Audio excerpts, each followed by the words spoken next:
Nandito po kami ngayon. Papacheck up ko po yung apo ko. Yan po, tinitimbang na po siya. Nilagnat po kasi ng 2 araw. Oo, hindi ako papasok dun. Nilagnat po siya ng 2 araw, kaya pa-check up po namin siya.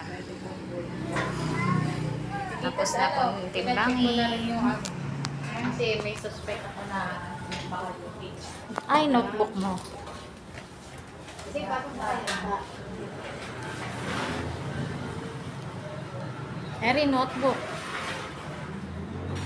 Ano, may nakapa ba kaya? Puno na.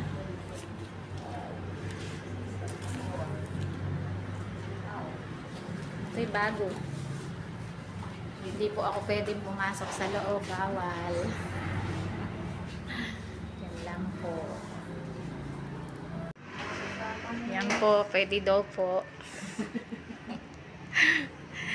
Binigyan po ako ng permiso para po ma-videohan ko po yung check-up ng apo ko.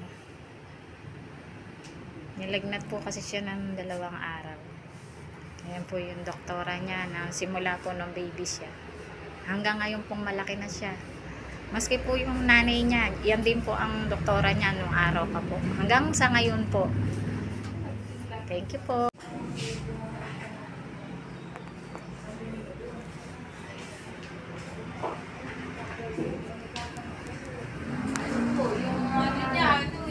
Si Dr. Pwede rin ba yun? May pasyente kung Eye specialist na siya. Hindi na siya yung pedya po nasa taas. No? Pero kami directly kay hindi pampedya, ano ba yun? Pwede rin. Kasi dito yung doktora na baro, ayaw tumingin ng bata. Sa mata, yung tumingin.